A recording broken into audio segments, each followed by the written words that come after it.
Donc voilà, la 4L est terminée, totalement remontée, elle roule, elle a été testée, approuvée, tout va bien, elle est juste magnifique. Bon ok, elle fait beaucoup de bruit et elle consomme 14 000 litres au 100 avec son Carbus Solex, mais au moins, elle roule. D'ailleurs, le contrôle technique, ça va juste être une formalité finalement.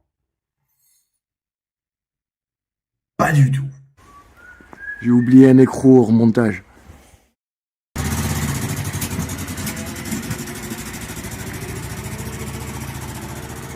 Oh, elle est magnifique. Elle est belle. Il lui manque un enjoliveur, mais...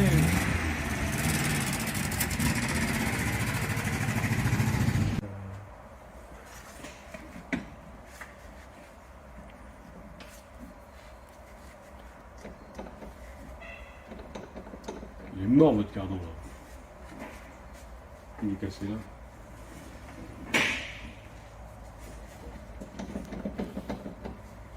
Vous voyez, quoi? Ah ouais. Ah bah oui, il est archi mort. Ah oui, c'est pas censé bouger comme ça du tout. Ah bah non. Ouais.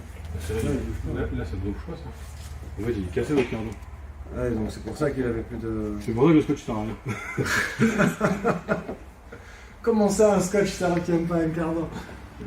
Ok, bon. Ah oui, il est complètement pété, lui. Faites gaffe quand vous rentrez. Ah ouais, à ce point? Ah ouais, ah bah je vais vous dire que si là, il est pété là, Ouais. si ça lâche là ou n'importe quoi, ou pour aucune raison, ne demandez pas, hein. Ça reste que des rotules. Hein. Ouais. Sur une montre d'effort, ça peut péter, hein. Clairement.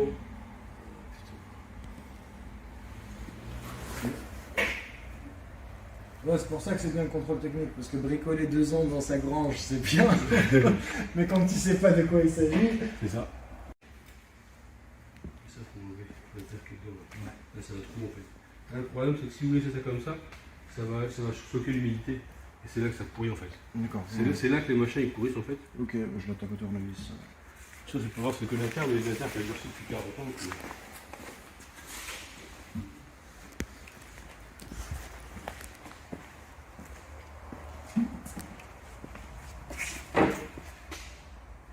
C'est bien, c'est propre. Ouais. C'est ça. Bon, déjà on n'a pas tout raté.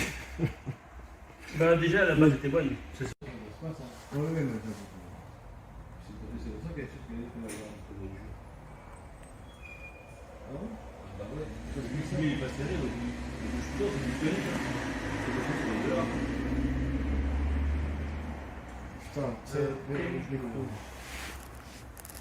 Non, mais de toute façon,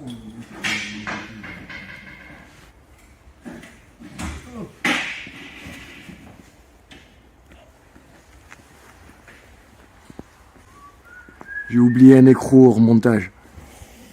Verdict du premier passage, j'ai oublié de remonter un écrou sur la rotule de la direction, donc déjà ça la fout mal. J'avais le cardan avant gauche qui était cassé à un endroit et comme je l'ai jamais réellement levé sur un pont, ben, j'ai pas pu le voir. Et apparemment j'avais un problème de freinage aussi, un déséquilibre entre le côté droit et le côté gauche. Donc bon, c'est reparti pour un tour.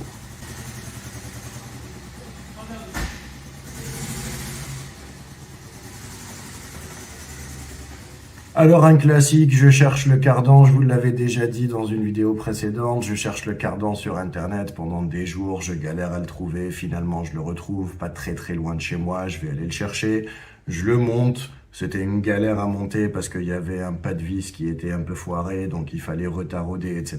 Donc voilà, je finis par le remonter, je remets le bon écrou sur la rotule de direction parce que en fait cette rotule, je me rappelle exactement le moment où je l'ai pas remise à sa place. Parce que je trouvais pas le bon écrou, et donc je l'ai laissé comme ça, je l'ai commandé sur internet, et quand je l'ai reçu 3 semaines plus tard, j'avais pas le temps pour m'en occuper, donc je l'ai laissé quelque part. Et finalement, je l'ai jamais remis, je l'ai oublié, et elle est partie au contrôle technique comme ça. Donc bon, ça va, je savais où était l'écrou, je l'ai remonté, on n'en parle plus. Le troisième problème, donc ce problème de freinage, moi perso, j'avais l'impression qu'elle freinait bien.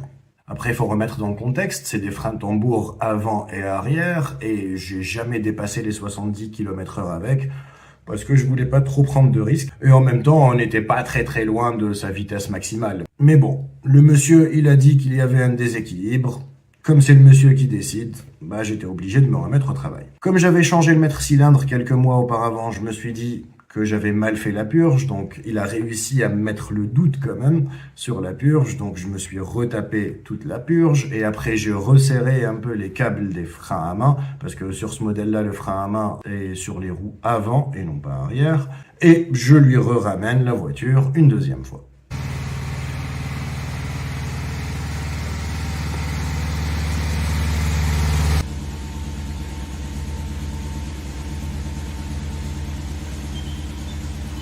Verdict, aucun changement, comme si je n'avais absolument rien fait. Elle freine toujours pas de l'avant droit, et ma purge, était bonne finalement. Je rentre blasé, totalement démotivé, je passe l'après-midi sur le canapé, je vais un peu regarder sur les forums de 4L, je vais sur les groupes Facebook de 4L et j'envoie des messages un peu pour expliquer ma problématique. Bon, on est sur internet, donc j'ai reçu plein de pistes différentes et je peux déjà vous dire que 80% d'entre elles ne collaient pas avec les symptômes que j'avais. Mais il y a un vieux monsieur qui m'a donné une piste de réflexion qui effectivement était pas bête en fait.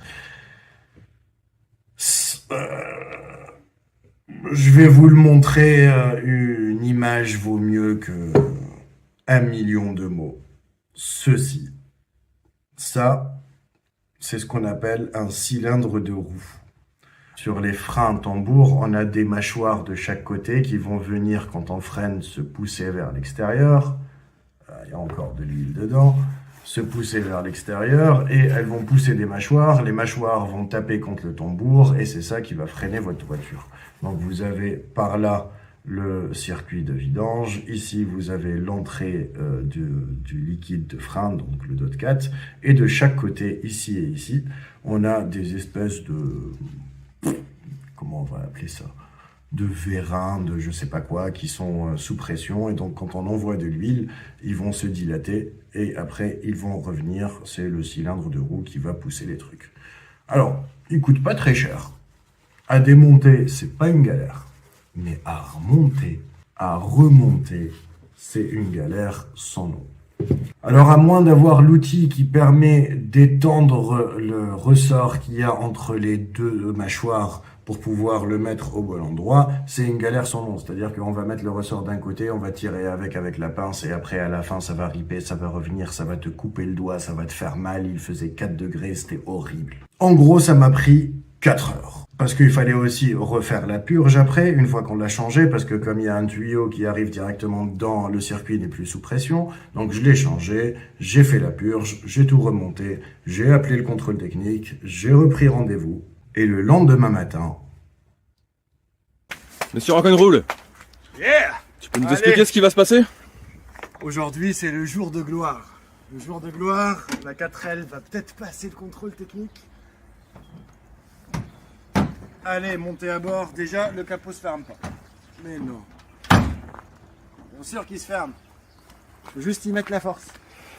Je vous invite à monter à bord. Allez, c'est parti.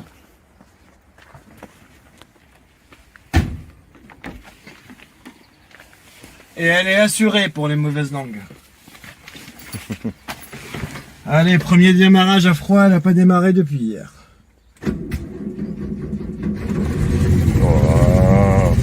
Magique! Merci d'attacher vos ceintures. La température extérieure est de 4 degrés. Nous vous remercions d'avoir choisi la compagnie aérienne Rock'n'Roll et nous vous souhaitons un putain de bon voyage.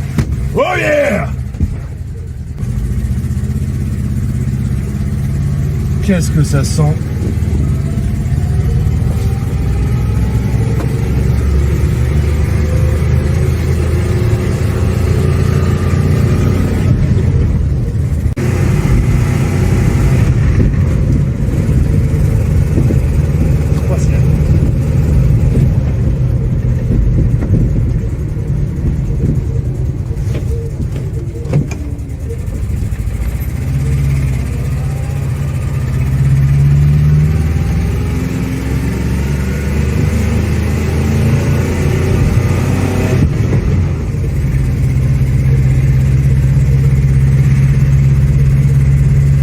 Là on a le jauge de vitesse, là on a le voyant d'airbag, là on a le voyant d'ABS. Et là, bah, c'est le start and stop. Et du coup, là, on peut faire le mode drag race avec le launch control. J'ai hâte de tester ça. Ouais. Ça, c'est... Tu vois, là, je suis en launch control. Là, j'ai launché les 25 chevaux de la bagnole. Là, on est en launch.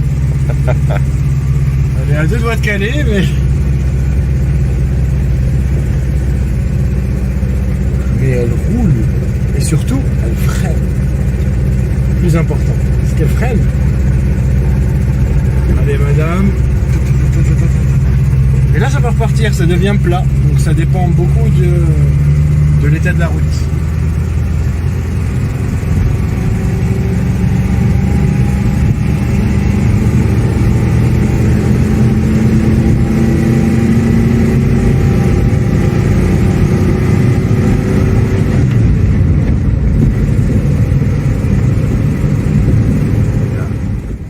Je laisse pas le suspense durer plus que ça. Elle a passé le contrôle technique. L'un des meilleurs jours de ma vie. Au bout de 2 ans et quelques, 3 contrôles techniques, complètement refaites. Elle m'a coûté ce qu'elle m'a coûté, que ce soit en argent ou en temps. Elle est terminée, autorisée à rouler sur les routes, monsieur.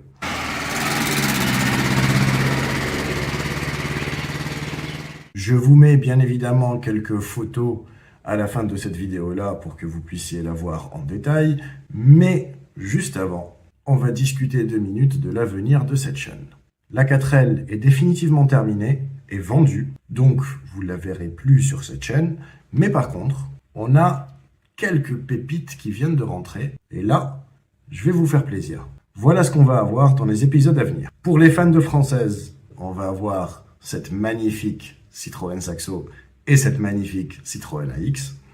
Pour les fans de japonaise, on va avoir cette Honda CRX Del Sol avec un VTEC.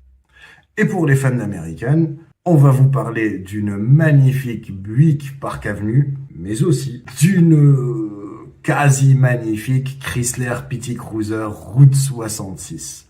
Il y aura aussi un récapitulatif best-of de tous les épisodes de la 4L qui va bientôt sortir en 4 épisodes. Je vous laisse avec ces magnifiques vidéos et photos de la 4L terminées et je vous dis à très bientôt sur Rock'n'Roll.